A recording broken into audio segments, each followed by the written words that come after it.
Martín Lutero, aquí estoy.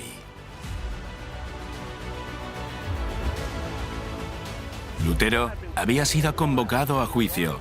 Llegó a Worms el 15 de abril de 1521, provocando una gran expectación. La gente deseaba verlo. El lugar donde se hospedaba estaba constantemente repleto de gente. Deseaban pasar unos momentos con este valiente hombre que estaba dispuesto a enfrentarse a la Iglesia él solo. La presencia misma de Lutero era una victoria por sí sola, porque había sido condenado y excomulgado, y aún así le dejaron hablar en el juicio, socavando la autoridad de quien lo había excomulgado.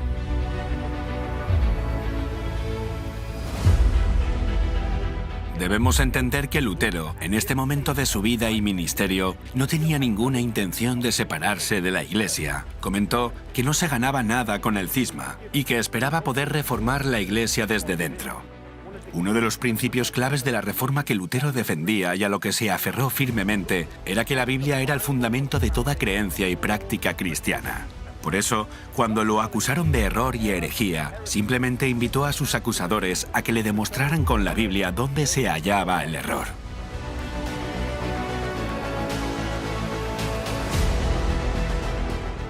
Entrando en la sala, pocos le hablaron palabras de aliento, pero un general del ejército le dijo que iba a hacer un ataque más noble que él mismo o que cualquier capitán hubiera hecho en el campo de batalla. On the battlefield. Le dijo que si su causa era justa y estaba segura de ella, siguiera adelante en el temor de Dios.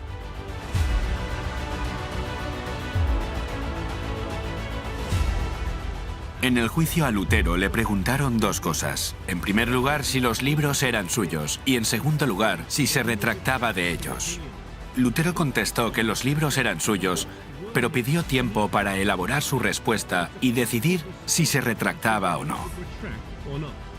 Esto convenció a la asamblea de que no actuaba por impulso, y más tarde daría más peso a sus respuestas.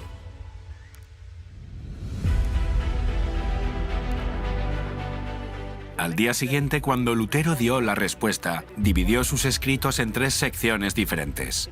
En la primera sección trataba de la fe y las obras. Incluso sus enemigos declararon que estos escritos no solo eran inofensivos, sino incluso beneficiosos. En la segunda clase de libros, denunciaba la corrupción del papado. Revocarlos fortalecería la tiranía de Roma. En la tercera clase de libros, denunciaba a los que defendían los males de Roma.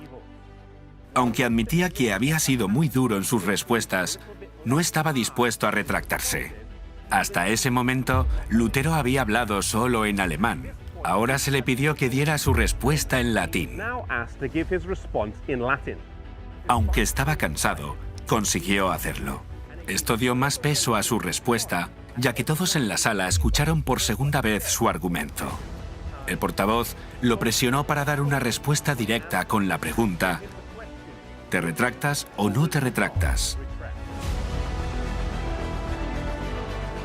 Estando en pie en este mismo lugar, dio una respuesta que ha llegado a ser célebre a lo largo de los siglos. A menos que se me convenza con las escrituras y la razón, no acepto la autoridad de papas y concilios que tan a menudo se han contradicho entre sí. Mi conciencia es prisionera de la palabra de Dios. No puedo y no quiero retractarme de nada. No es ni correcto ni seguro actuar en contra de la conciencia. Aquí estoy. No puedo obrar de otro modo. Que Dios me ayude. Amén. Amen. La asamblea se quedó asombrada y sin palabras por lo que habían visto y oído. Se le preguntó de nuevo si se retractaría, a lo que contestó: Dios sea mi amparo, porque no puedo retractarme de nada.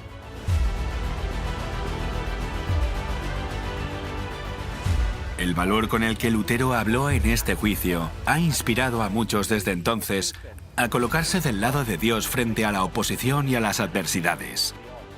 En Marcos 13:9 la Biblia nos dice que un día nos tocará estar delante de los reyes y gobernantes. Seamos fieles a Dios. Si debemos dar testimonio, que lo hagamos con audacia y valentía inquebrantable, enfrentando la prueba.